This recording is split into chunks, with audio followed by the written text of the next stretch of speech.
Poirot," I said. "A change of air would do you good." "Oh, you think so, madame?" "I am sure of it." "Eh? Aye," said my friend, smiling. "It is all arranged, then?" "Were you prim?" "Where do you propose to take me?" "Brighton. As a matter of fact, a friend of mine in the city put me onto a very good thing, and, well, I have money to burn, as the saying goes. Now I think a weekend at the Grand Metropolitan would do us all the good in the world." "We thank you. I accept most gratefully. You have the good heart to think of an old man, and the good heart, it is, in the end, worth all the little grasshoppers. Yes, I who speak to you, I'm in danger of forgetting that sometime." I did not relish the implication. I fancy that Poirot is sometimes a little inclined to underestimate my mental capacities, but his pleasure was so evident that I put my slight annoyance aside. "Then that's all right," I said hastily. Saturday evening saw us dining at the Grand Metropolitan in the midst of a jolly throng. All the world and his wife seemed to be at Brighton. The dresses were marvelous, and the jewels, worn sometimes with more love of display than good taste, was something magnificent. "It is a good sight, this," murmured Parrot. "This is the home of the profiteer, is it not so, Hastings?" "No, I suppose to be," I replied. "But we'll hope they aren't all turned with the profiteering brush." Parrot gazed around him placidly.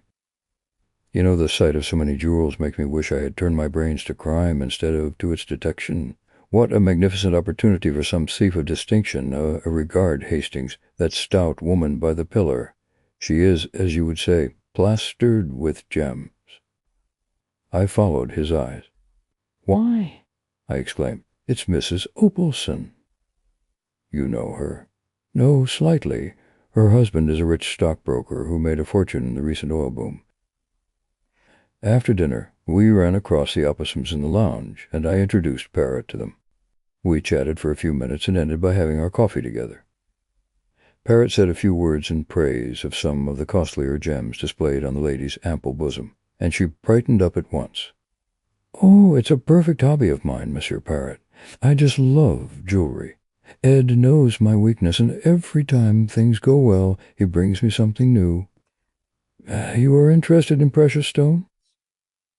"Oh, I have had a good deal to do with them one time and another, madame. My profession has brought me into contact with some of the most famous jewels in the world."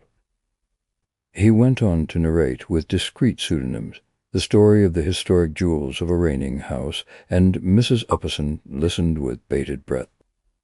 "Oh, there now," she exclaimed, as he ended, "if it isn't just like a play.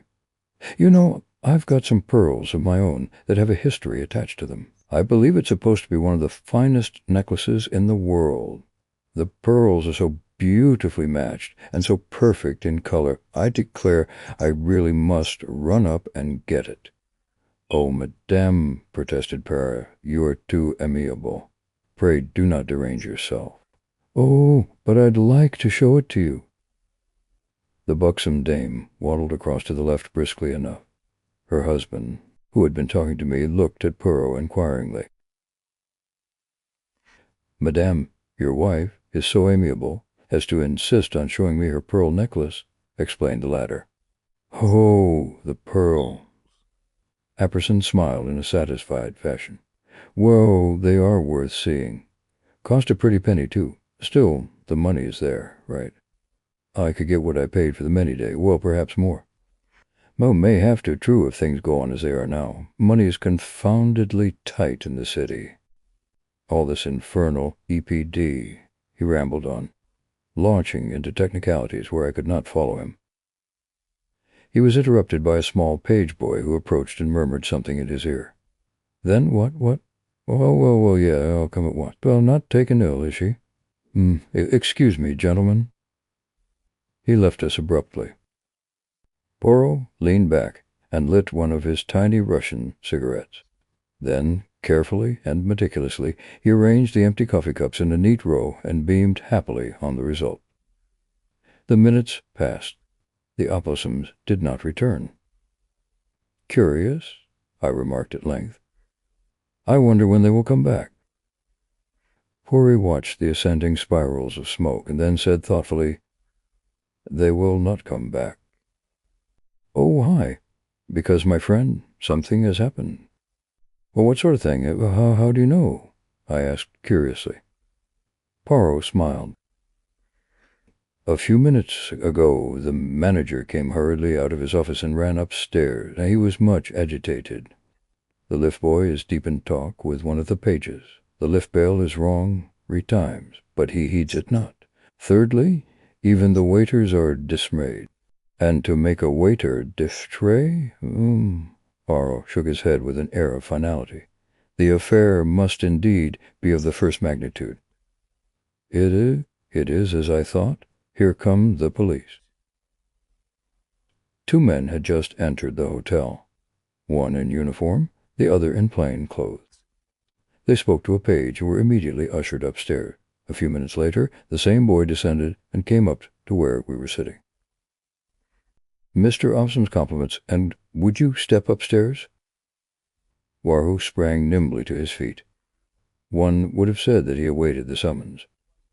I followed with no less alacrity. The Oppossums' apartments were situated on the first floor. After knocking on the door, the page boy retired, and we answered the summons. "Come in."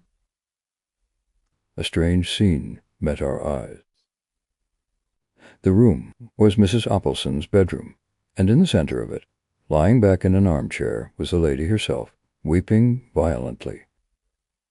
She presented an extraordinary spectacle, with the tears making great furrows in the powder with which her complexion was liberally coated.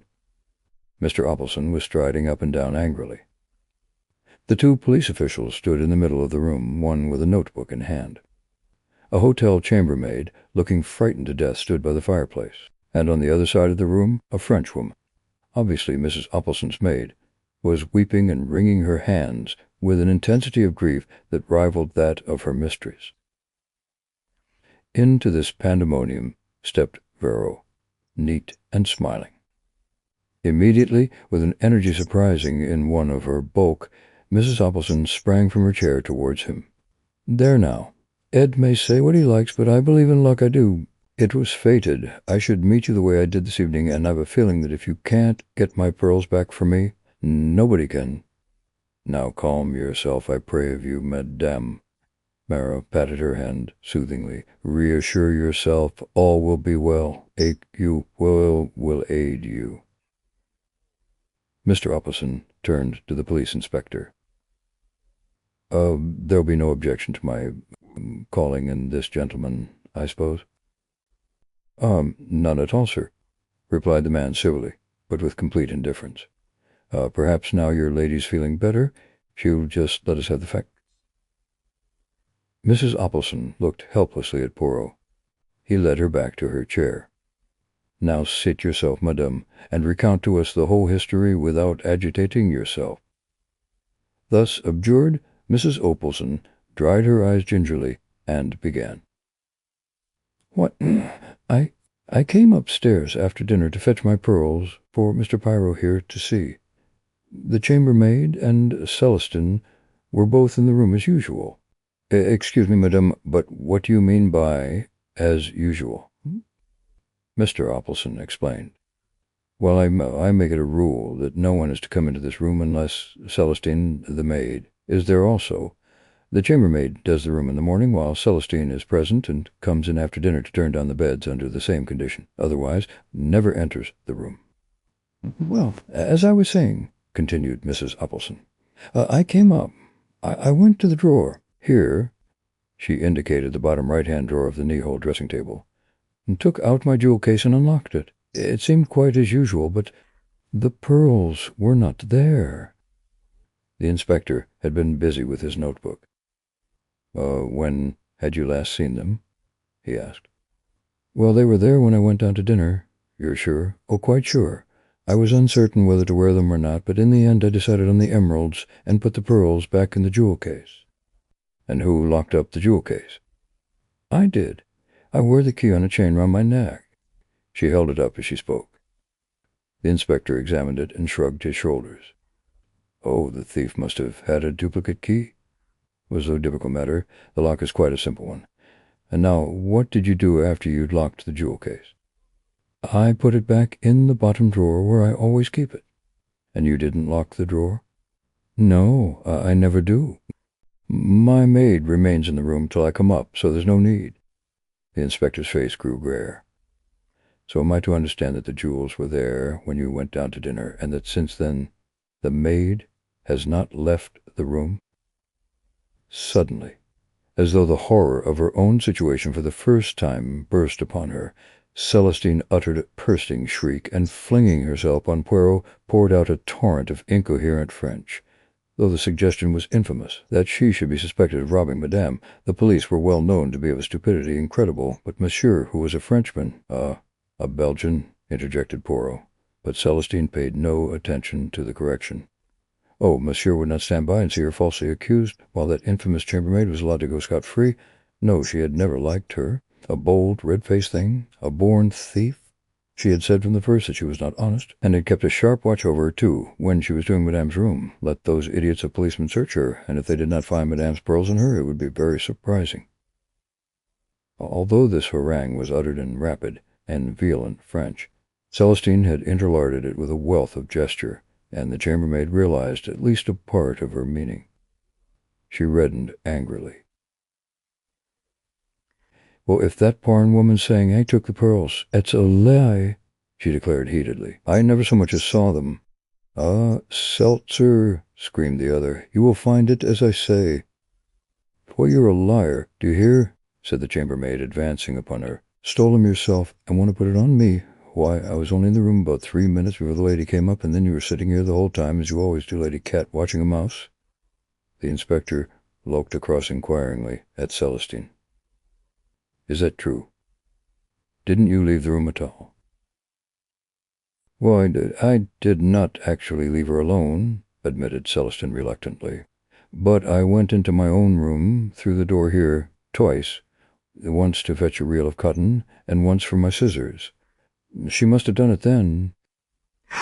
But you weren't gone a minute, retorted the chambermaid angrily. Just popped out and in again. I'd be glad if the police would search me. I've got nothing to be afraid of. At this moment there was a tap at the door. The inspector went to it. His face brightened when he saw who it was.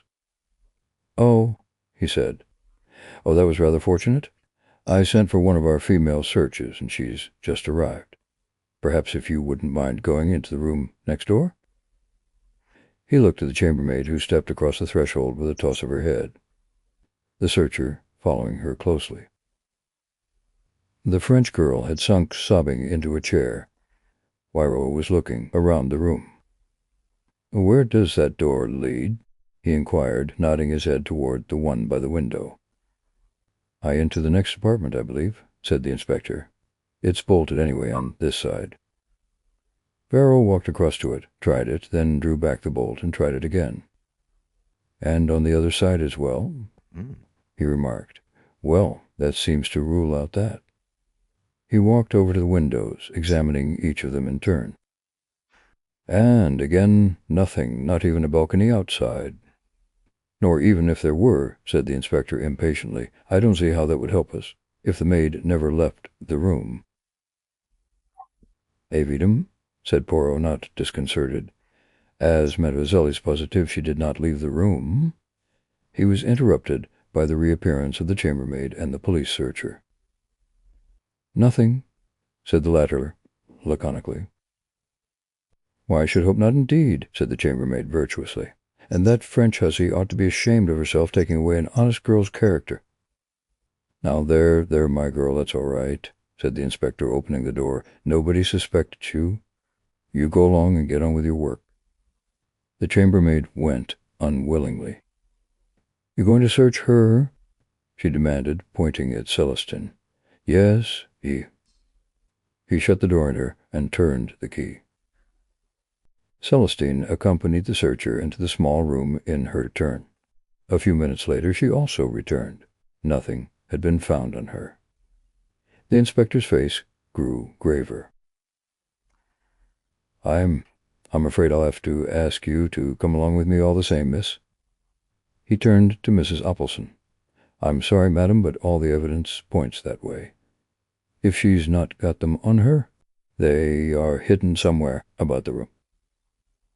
Celestine uttered a piercing shriek and clung to Poirot's arm. The latter bent and whispered something in the girl's ear. She looked up at him doubtfully. "Cecile Monofon, I assure you it is better not to resist." Then he turned to the inspector. "You permit, monsieur? A little experiment, purely for my own satisfaction." "Depends on what it is," replied the police officer, non-committally. Poirot addressed Celestine once more.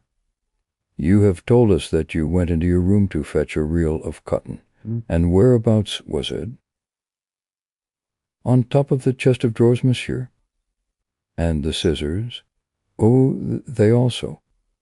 "Now, would it be troubling you too much, mademoiselle, to ask you to repeat those two actions? You are sitting here with your work, you say." Celestine sat down, and then, at a sign from Poirot, rose, passed into the adjoining room, took up an object from the chest of drawers, returned. Poirot divided his attention between her movements and a large turnip of a watch, which he held in the palm of his hand. "Again, if you please, mademoiselle."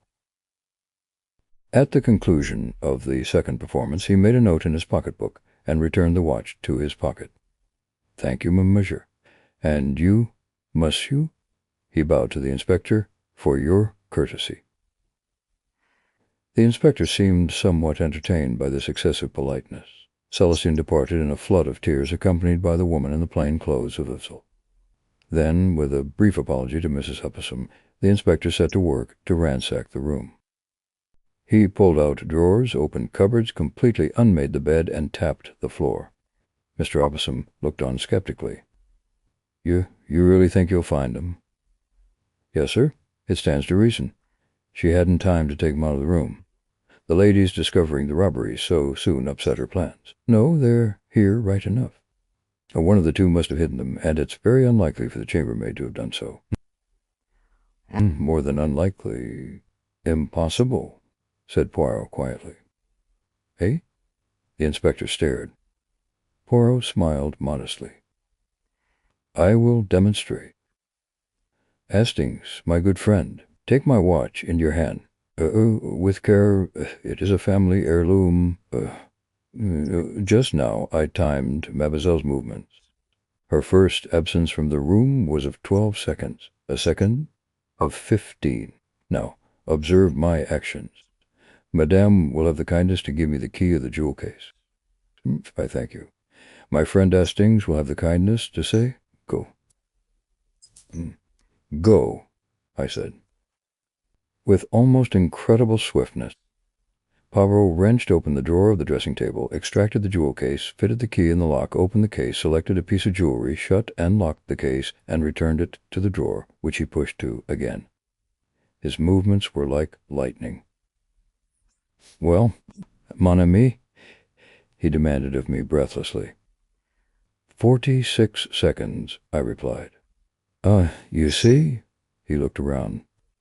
"There would have not been time for the chambermaid even to take the necklace out, far less hide it." "Well, that settles it on the maid," said the inspector with satisfaction, and returned to his search. He passed into the maid's bedroom next door. Poirot was frowning thoughtfully. Suddenly he shot a question at Mr. Oppelson. "As this necklace, it was without that, in short?" Mr. Oppelson looked a trifle surprised at the question. Yes," he said hesitatingly. "That is so." "Oh, but what does that matter?" broke in Mrs. Oppelson tearfully. "It's my necklace I wanted. It was unique. No money could be the same." "Oh, I comprehend, madame," said Poirot soothingly. "I comprehend perfectly. To la femme, sentiment is everything, is it not so? But monsieur, who has not the so fine susceptibility, will doubtless find some slight consolation in the fact." "Well, of course," said Mr. Oppelson rather uncertainly. "Still—" He was interrupted by a shout of triumph from the inspector. He came in dangling something from his fingers. With a cry, Mrs. Opelson heaved herself up from her chair. She was a changed woman. "Oh, oh, my necklace!" She clasped it to her breast with both hands. We crowded round. "But where was it?" demanded Opelson. "Maid's bed, in among the springs of the wire mattress." "Oh, she must have stolen it and hidden it there before the chambermaid arrived on the scene." You permit, madame?" said Poirot gently. He took the necklace from her and examined it closely, then handed it back with a bow. "I'm afraid, madame, you'll have to hand it over to us for the time being," said the inspector. "We shall want it for the charge, but it shall be returned to you as soon as possible." Mr. Opelson frowned. Is that necessary?" "I'm afraid so, sir. Just a formality." "Oh, let him take it, Ed," cried his wife. "I'd feel safer if he did. I shouldn't sleep a wink thinking someone else might try to get hold of it. Oh, that Rickett girl. And I would never have believed it of her. Though there, my dear. Don't take on so." I felt a gentle pressure on my arm. It was Poirot. "Shall we slip away, my friend? I think our services are no longer needed." Once outside, however, he hesitated, and then, much to my surprise, he remarked, "I should rather like to see the room next door." The door from the corridor was not locked, and we entered.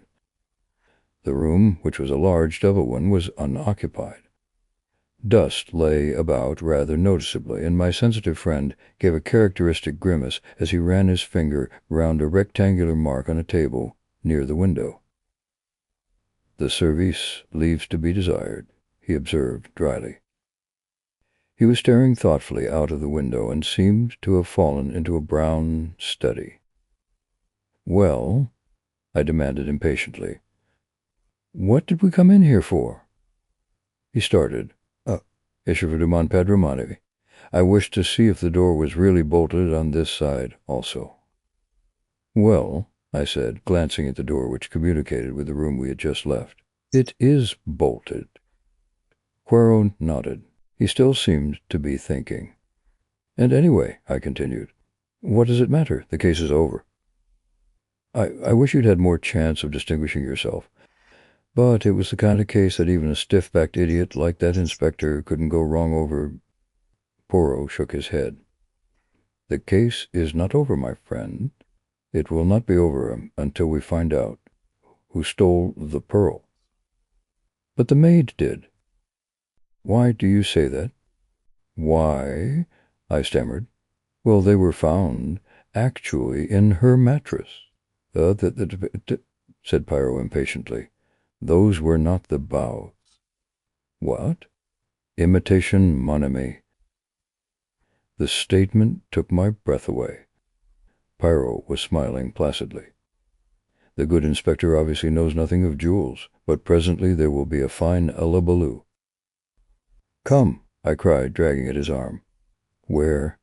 "Well, we must tell the Abbotsons at once." "Oh, I think not." "But that poor woman—" "Eh bien, that poor woman, as you call her, will have a much better night believing the Jews to be saved." "But the thief may escape with them." "As usual, my friend, you speak without reflection. How do you know that the pearls Mrs. Opperson locked up so carefully tonight were not the false ones, and that the real robbery did not take place at a much earlier day?" "Oh," I said, bewildered. "Exactly," said Poirot, beaming. "We start again." He led the way out of the room, paused a moment as though considering, and then walked down to the end of the corridor, stopping outside the small den where the chambermaids and valets of the respective floors congregated. Our particular chambermaid appeared to be holding a small court there, and to be retailing her late experiences to an appreciative audience. She stopped in the middle of a sentence. Poirot bowed with his usual politeness. "Excuse that I'd iron you, but I shall be obliged if you will unlock for me the door of Mr. Opelson's room." The woman rose willingly, and we accompanied her down the passage again. Mr. Opelson's room was on the other side of the corridor, its door facing that of his wife's room. The chambermaid unlocked it with her passkey, and we entered. As she was about to depart, Poirot detained her. One moment. Have you ever seen among the effects of Monsieur Aucassin a card like this?" He held out a plain white card, rather highly glazed and uncommon in appearance. The maid took it and scrutinized it carefully. No, sir, I can't say I have. But anyway, the valet has most to do with the gentlemen's rooms." "I see. Thank you." Poirot took back the card. The woman departed. Poirot appeared to reflect a little. Then he gave a short, sharp nod of the head. Ring the bell, I pray of you, Hastings, 3 times, for the valet." I obeyed, devoured with curiosity. Meanwhile, Paulo had emptied the waste-paper basket on the floor and was swiftly going through its contents. In a few moments the valet answered the bell. To him, Poirot put the same question and handed him the card to examine. But the response was the same. The valet had never seen a card of that particular quality among Mr. Elphison's belongings. Poirot thanked him, and he withdrew, somewhat unwillingly, with an inquisitive glance at the overturned waste-paper basket and the litter on the floor. He could hardly have helped overhearing Poirot's thoughtful remark as he bundled the torn papers back again. And the necklace was heavily inshorn. "Poirot," I cried, "I see—" "No, you see nothing, my friend," he replied quickly. "As usual, nothing at all. It is incredible, but there it is. Let us return to our own apartment." We did so in silence. Once there, to my intense surprise, Poirot effected a rapid change of clothing. "I go to London tonight," he explained. "It is imperative." "What?" "No, absolutely. The real work, that of the brain, those brave little grass cells, it is done. I go to seek the confirmation. I shall find it. Impossible to deceive Hercule Poirot." "You'll come a cropper one of these days," I observed, rather disgusted by his vanity. "Oh, do not be arranged, I beg of you, my Emmy. I count on you to do me a service of your friendship." "Oh, of course," I said eagerly, rather ashamed of my moroseness. "What is it?" The sleeve of my coat that I have taken off. Will you brush it? You see, a little white powder has clung to it." You, without doubt, observed me run my finger round the drawer at the dressing-table? No, I didn't." You should observe my actions, my friend. Thus I obtained the powder on my finger, and being a little overexcited, I rubbed it on my sleeve, an action without method, which I deplore, false to all my principles." "What was the powder?" I asked, not particularly interested in Paulo's principles. "Well, not the poison of the Porgin," replied Poirot with a twinkle. "I see your imagination mounting. I should say it was French chalk." "But French chalk?" "Yes. Cabinet-makers use it to make drawers run smoothly." I laughed. "You old sinner. I thought you were working up to something exciting." "Overwear, my friend. I save myself, I flash." The door shut behind him. With a smile, half of derision, half of affection, I picked up the coat and stretched up my hand for the clothes-brush. The next morning, hearing nothing from Poirot, I went out for a stroll, met some old friends, and lunched with them at their hotel. In the afternoon we went for a spin. A punctured tire delayed us, and it was past 8 when I got back to the Grand Metropolitan. The first sight that met my eyes was Poirot, looking even more diminutive than usual, sandwiched between the opossums, beaming in a state of placid satisfaction. "Money mia's things!" he cried, and sprang to meet me. "Embrace me, my friend. All has marched to a Melville." Luckily, the embrace was merely figurative. Not a thing one is always sure of with Paulo. "Do you mean—" I began. "Oh, just wonderful, I call it. said Mrs. Opalson, smiling all over her fat face. "Didn't I tell you, Ed, that if he couldn't get back my pearls, nobody would?" You did, my dear, you did, and you were right." I looked helplessly at Poirot, and he answered the glance. "My friend, these things is, as you say in England, all at the seaside. Sit your safe, and I will recount to you all the affair that has so happily ended." "Ended? Oh, but yes. They are arrested?" "Well, who are arrested?" "The chambermaid and the valet, Pablo." "You did not suspect, not with my parting hint about the French joke?" "Well, you said cabinet makers used it, but certainly they do, to make drawers slide easily. Somebody wanted a drawer to slide in and out without any noise. Who could that be? Obviously only the chambermaid." The plan was so ingenious that it did not at once leap to the eye, not even to the eye of Hercule Poirot. Now listen, this was how it was done. The valet was in the empty room next door, waiting. The French maid leaves the room.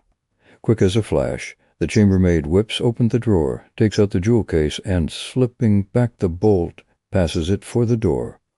The valet opens it at his leisure with the duplicate key with which he has provided himself, extracts the necklace, and waits his time. Celestine leaves the room again, and in a flash the case is passed back again and replaced in the drawer. Madame arrives. The theft is discovered. The chambermaid demands to be searched with a good deal of righteous indignation, and leaves her room without a stain on her character.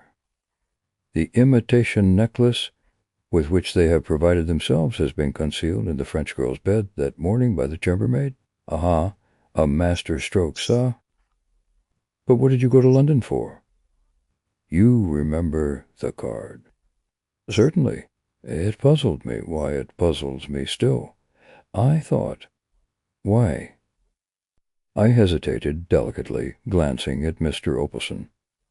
Pablo laughed heartily. Une blague, for the benefit of the valet.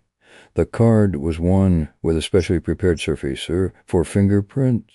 I went straight to Scotland Yard, asked for our old friend, Inspector Japp, and laid the facts before him. As I had suspected, the fingerprints proved to be those of two well-known jewel thieves who had been wanted for some time. Japp came down with me.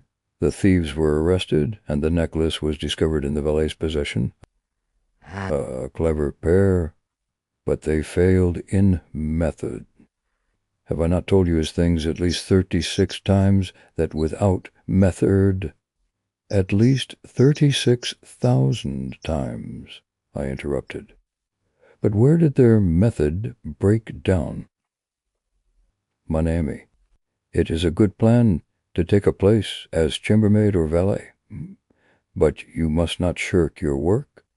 They left an empty room undusted, and therefore, when the man put down the jewel case on the little table near the communicating door, it left a square mark. Well, I remember, I cried. Before I was undecided, then I knew. There was a moment silent. "And I've got my pearls," said Mrs. Hubbason as a sort of Greek Cora. "Well," I said, "I had better have some dinner." Poirot accompanied me. "Oh, this ought to mean quedos for you," I observed. "Oh, but the two," replied Poirot tranquilly. "Japp and the local inspector will divide the credit between them, but—" He tapped his pocket. "I have a check here from Mr. Upperson, and how you say, my friend, this weekend has not gone according to plan. Shall we return here next weekend, at my expense this time?" The end. Thank you very much for watching. Please don't forget to subscribe our channel for more videos.